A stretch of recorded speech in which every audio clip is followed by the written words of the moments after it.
বিসমিল্লাহির রহমানির রহিম। আসসালামু আলাইকুম ওয়া রাহমাতুল্লাহি ওয়া বারাকাতুহু। দয়া করে সম্পূর্ণ শুনে আপনার মতামত প্রকাশ করুন। আজকের আয়োজনে যা থাকছে: মাওলানা সাদ সাহেব, তাদের মাথার তাজ মোহাম্মদ আসাদুল্লাহ ফকির। সাদপন্থীদের কাছে তিনি আল্লাহর অলি, মাথার তাজ। তাদের দাবি তারা হক দল, তাদের নিজামুদ্দিন মার্কাজ। সাদ সাহেব তাদের আবেগ, অনুভূতি, ভালোবাসার প্রতীক। কারো প্রতি ভালোবাসা থাকলে এটা হওয়াই স্বাভাবিক। ওনার পক্ষে মরতে রাজি, ময়দানে ধরে জীবন বাজি। ভক্তদের হৃদয়ের স্পন্দন, তিনি হলেন মাওলানা সাদজি।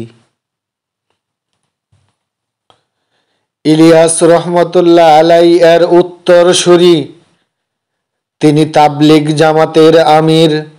লক্ষ লক্ষ ভক্ত অনুরাগী, ওনার কাছে পাই তারা শান্তির নীর।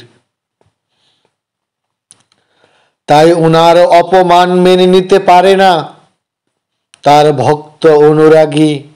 তারা বলে তিনিই সঠিক, তিনিই হক, তারাই মূলধারার তাবলিগি। সাদ সাহেবের ভালোবাসায় সিক্ত নিজামুদ্দিন মার্কাজ। ওনার অনুপ্রেরণায় তারাই করে তাবলিগের দাওয়াতের কাজ। সাদ সাহেব কে কেউ বললে বাজে কথা, ভক্তদের কলিজায় লাগে ব্যথা। প্রতিবাদের ঢেউ উঠে নিজামুদ্দিন মার্কাজে, শুরু হয় বিদ্রোহী কথা। সাদপন্থীদের দাবি, বিশ্বের কোথাও উনাকে গুমরাহ বলে না, শুধু বাংলাদেশে এসব বলে উনাকে ইস্তেমায় আসতে দেয় না। উনাকে নিয়ে নাকি হচ্ছে রাজনীতির অপব্যবহার, যে কোনো উপায়ে ভক্তগণ এটা করবে পরিহার। যে কোনো মূল্যে ওনাকে আনবে আবার টঙ্গী বিশ্ব ইস্তেমায়। তাদের এই প্রতিবাদের কথা সোশ্যাল মিডিয়ায় বেশি বেড়ায়। এই নিয়ে সংঘাত চলছে দিনের পর দিন, হচ্ছে মারামারি। কতজন জীবন দিল, কত যে হয়েছে রক্তের গড়াগড়ি। তবু তারা পিছু হটেনি, সাদ সাহেবের ভালোবাসায় মুগ্ধ। দিন দিন দুপক্ষের সংঘর্ষ, যেন চলছে মান অপমানের যুদ্ধ। তাবলিগ জামাতে নেই আগের মতো মিল মোহাব্বতের বন্ধন। ভেঙে গেল ইলিয়াস রহমতুল্লাহ আলাই এর গড়া তাবলিগের সাজানো কানন। ভক্তগণ বলে একতার জন্য তারা আহ্বান করেছে, বাংলাদেশের আলেম ওলামা নাকি প্রত্যাখ্যান করেছে। আফসোস করে বলে তারা, এটা কি ইসলামী নীতির ধারা?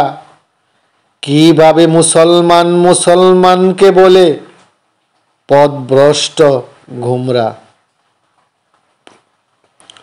তবু ভক্তদের আশা, একতা হবে একদিন তাবলিগ জামাতের। বিশ্ব আমিরের সম্মান পাবেন, উনি আসবেন ইস্তেমাতে।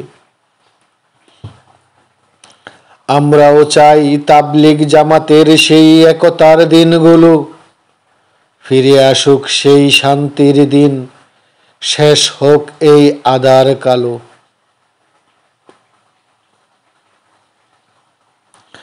একতার আশা পূরণ করুন হে মহান শান্তিদাতা। একদিন একতা আসবে, চালিয়ে যান ভালোবেসে কথা। চলুন কেউ কাউকে কোনোদিন অপমান করে কথা না বলি। আসুন তাবলিগ জামাতের দুপক্ষ একসাথে দাওয়াতে চলি।